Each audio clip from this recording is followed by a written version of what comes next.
ஆச்சாரியாள் சம்பந்தர் ஆகியவர்கள் தெய்வ சக்தி வாய்ந்த அவதாரங்கள். ஆனாலும் அப்படி வெளியில் காட்டிக் கொண்டிருக்கவில்லை. சதாகாலமும் காட்டிக் கொண்டிருக்கவில்லை. அவசியங்களில் மட்டும் கொஞ்சம் காட்டினார்கள்.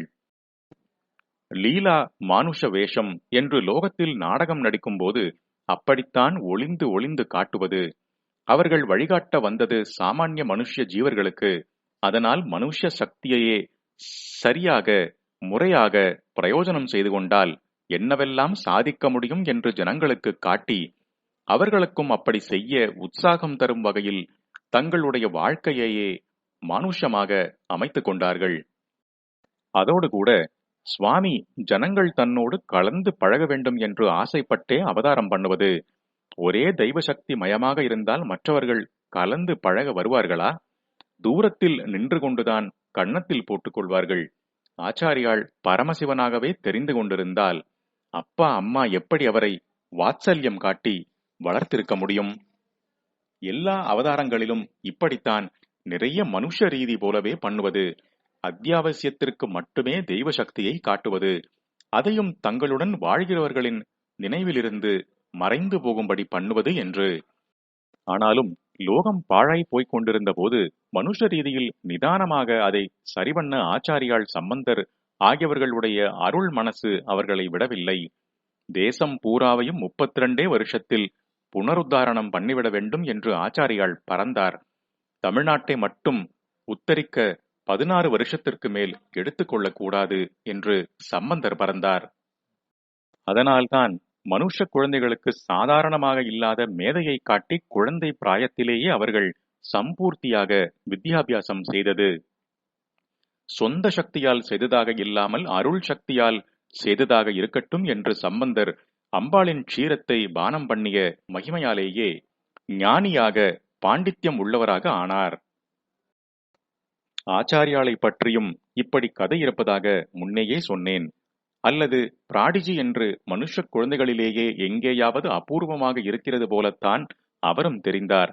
அதாவது தெய்வ அவதாரம்தான் என்று பெற்றவர்களும் மற்றவர்களும் தெரிந்து கொண்டு தூர நின்று பக்தி பண்ணாமல் அதிபுத்திசாலியான மனுஷ குழந்தை என்றே சீராட்டி பிரியம் காட்டும்படியாக இருந்தார். தேச பாஷை சம்ஸ்கிருதம் ஆகியவற்றின் மொழி இலக்கணம் இலக்கியம் ஆகியவற்றை 5 வயசுக்குள் கரைத்து குடித்துவிட்ட ஆச்சாரியாள் அந்த வயசில் உபநயனம் ஆனவுடன் குருகுலத்துக்கு போய் வாசம் பண்ணி 8 வயசுக்குள் அத்தியனம் முடித்து மற்ற எல்லா சாஸ்திரங்களையும் படித்து கரை கண்டு விட்டார். 5 வயசில் உபநயனம் 8 வயசுக்குள் சாஸ்திரங்கள் எல்லாம் மாஸ்டர் பண்ணியாயிற்று. அந்த வயசிலேயே சந்நியாசமும் வாங்கி கொண்டாயிற்று. 12 வயசில் அத்தனை பாஷ்யமும் எழுதியாயிற்று என்று இப்படி ஆச்சரியமாக ஆச்சாரியாள் செய்திருக்கிறார். இன்னும் முந்தி கூட வித்யாபியாசம் முடித்திருப்பார். ஆனால் பூணூல் போடாமல் வேத அத்தியனம் பண்ண முடியாது. வேதத்தின் சாங்க உபாங்கங்கள் என்னும் சாஸ்திரங்களையும் படிக்க முடியாது. காமியோபநயனம் என்றால் கூட 5 வயசுக்கு முன்னால் போட முடியாது என்பதால் தான் சாஸ்திரோக்தமாகவே எல்லாம் நடத்தி காட்ட நினைத்த ஆச்சாரியாள் 5க்குள் தேச பாஷை தேவ பாஷை ஆகியவற்றின் கிராமர் காவியம் ஆகியவற்றை மற்றும் படித்து சாஸ்திரங்களை 5க்கு அப்புறம் என்று போஸ்ட்போன் பண்ணினார். பூணூல் போடுவதற்கு முந்தியே காவிய நாடகாதிகள் சகலமும் படித்து கிரகித்துக் கொண்ட பெருமை ஆச்சாரியால் ஒருத்தருக்குத்தான் உண்டு என்று சொன்னால் தேவலை போல் இருந்தாலும் உள்ளே இன்னொருத்தர் நினைவு நிமிண்டிக் கொண்டே இருக்கிறது. அதனால் அவர் யாரென்று சொல்கிறேன். வேறே யாரோ சொல்லாமல் அந்த ஒருவரே நமக்கு பூணூல் போடுவதற்கு முன்பே இருந்த புலமையை குறிப்பிட்டு எழுதி வைத்துவிட்டு போயிருக்கிறார். அவர் பேர் ராஜா சூடாமணி தீட்சிதர். 350-400 வருஷம் முன்னால் இருந்தவர். அப்பைய தீட்சிதரின் மைத்துனர் மனைவியின் உடன் பிறந்தவர். இவர் உபநயனத்திற்கு முந்தைய காவியங்களை படித்தது மட்டுமில்லாமல் படைத்தும் விட்டார் என்று தெரிகிறது. கமலினி கமலஹம்சம் என்று அவர் எழுதியுள்ள நாடகத்தில் பிரம்மாவின் ஒரு பத்னியான காயத்ரி என்னை வந்து அடைவதற்கு முன்னேயே, அதாவது உபநயனம் ஆவதற்கு முற்பட்டே அவருடைய இன்னொரு பத்னியான சரஸ்வதி என்னிடம் வந்து சேர்ந்து விட்டாள். காவிய புலமை ஏற்பட்டு விட்டது என்று சொல்லியிருக்கிறார். அதற்குரிய பாலப்பருவத்திலேயே பூணூல் போட்டுக்கொண்டு காயத்ரி மகிமையாலேயே காரியமெல்லாம் செய்ததாக காட்ட வேண்டும் என்றே ஆச்சாரியாலும் சம்பந்தமூர்த்தி சுவாமிகளும் உபநயன சம்ஸ்காரமான பிறகுதான் அவதார காரியங்களை விசேஷமாக பண்ணினார்கள். நமக்கு பாடமாகவே அப்படி பண்ணியது. பரமதங்களை நிராகரணம் பண்ணி சனாதன தர்மத்தை நிலைநாட்டியதே இருவரும் செய்த அவதாரப் பணி. அதனால் இப்போதும் நாம் கன்வர்ஷன் நடக்கிறதே என்று கண்டன கூட்டம் போடுவது, கான்ஃபரன்ஸ் நடத்துவது, முற்றினால் பதிலுக்கு அடிவுதை என்று கிளம்புவது எல்லாவற்றையும் கூட முக்கியமாக, முதலாவதாக நம் பசங்களுக்கெல்லாம் 8 வயசில் தப்பாமல் பூநூலை மாட்டி தாஜா கீஜா பண்ணியாவது தினமும் சகஸ்ர ஆவர்த்தி ஜபம் பண்ண வைத்து விட்டால் போதும். மந்திர சக்தியில் மதாந்தரங்கள் எல்லாம் ஓடி போய்விடும். குழந்தைகள் கொஞ்ச நாள் பண்ண ஆரம்பித்து விட்டால் போதும், காயத்ரி அவளே அதுகளை பிடித்து கொண்டு விடுவாள். நாம் தாஜா பண்ணாமலும் அல்லது மிரட்டி உரட்டி கம்பல் பண்ணாமலும் அதுகளாகவே பிரியமாக பண்ண ஆரம்பித்துவிடும். நம்மிடம் உள்ள ஒரு பெரிய நிதியை பிரயோஜனம் பண்ணிக் கொள்ளாமல் வீணாகப் போகிறோமே என்பதால் தான் முட்டிக்கொள்வது. ஆச்சாரியாள் சரித்திரம் கேட்பதற்கு இதைவிட நாம் செய்யக்கூடியது எதுவும் இல்லை. அனைத்து சாஸ்திர அறிவும் அனைத்தும் அடங்கும் அத்வைதமும். 3 வருஷத்துக்குள் சாங்கோபாங்கம் வித்யாபியாசம் பூர்த்தி பண்ணிவிட்டார். உபவேதங்கள் இன்னும் பாக்கியுள்ள எல்லா சாஸ்திரங்களும் படித்துவிட்டார். ஆச்சாரியாள் அதிவிரைவில் சகல சாஸ்திரங்களையும் கற்றுத் தேர்ந்ததை பற்றி ஒரு ஸ்லோகம் இருக்கிறது. ஆன்வீக்ஷி தந்திரே பரிசிதிரதுலா காபிலே கா அபிலேபே பீதம் பாதாஞ்சலாம்ப பரமபி விதிதம் பாட்ட கடடார்த்த தத்துவம் எத்தைஹி சௌக்கியம் ததஸ்யாந்தரபவத் அமலாத் வைத வித்யாசுகே அஸ்மின் கூபேயோ அர்த்தஹா ச தீர்த்தே சுபே யசி விததே ஹந்த நாந்தர் பவேன் கிம்.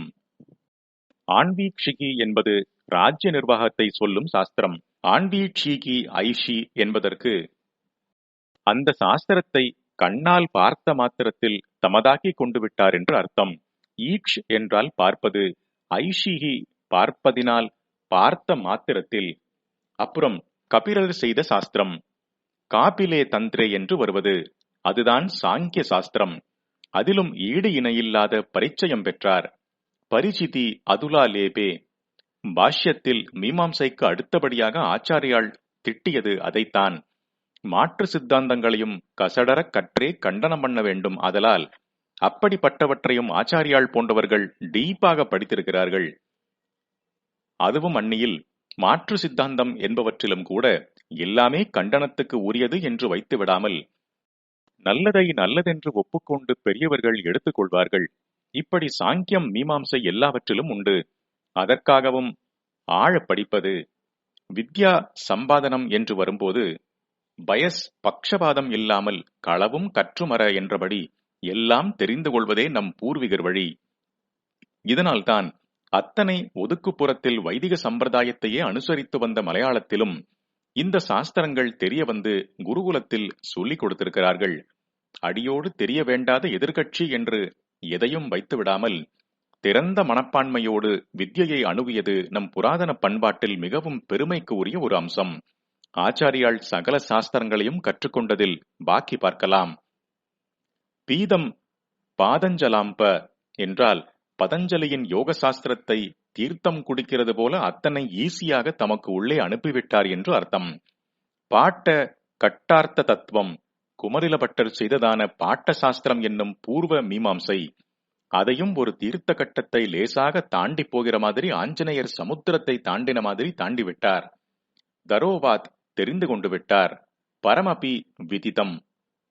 ஆச்சாரிய பாஷ்யங்களை பார்த்து அறிஞர் உலகமெல்லாம் அதெப்படி இத்தனை சாஸ்திரங்களில் பாரங்கதராக இருந்திருக்கிறார், இத்தனை கொட்டேஷன் எந்தெந்த புஸ்தகங்களில் இருந்தோ கொடுத்திருக்கிறாரே என்று ஆச்சரியப்படுகிறது.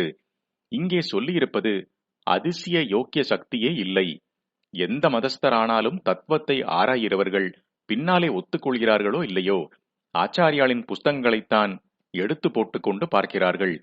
இன்றைக்கும் லோகம் முழுவதும் பிலாசபர்கள் நம்முடைய ஆத்ம சாஸ்திரம் என்றால் ஆச்சாரியாளைத்தான் முதலில் பார்ப்பது, ஆழ்ந்து பார்ப்பது என்று வைத்துக் கொண்டிருக்கிறார்கள். அஹிம்சை, கருணை, சமத்துவம் எல்லாம் பௌத்த முதலிய மதங்களில்தான் இருப்பதாக நினைத்துக் கொண்டு அவற்றை தழிவர்களில் கூட மகா மேதாவிகளாக இருப்பவர்கள் தத்துவம் என்று வந்தால் ஆச்சாரியாளின் கிரந்தங்களை பார்த்தே தலைமேல் வைத்துக் கொண்டு சந்தோஷப்படுகிறார்கள். ஆகையினால் அவருடைய கூர்ந்த அறிவை, பரந்த அறிவை பற்றி எத்தனை சொன்னாலும் யதார்த்தம் என்று வேறு அல்ல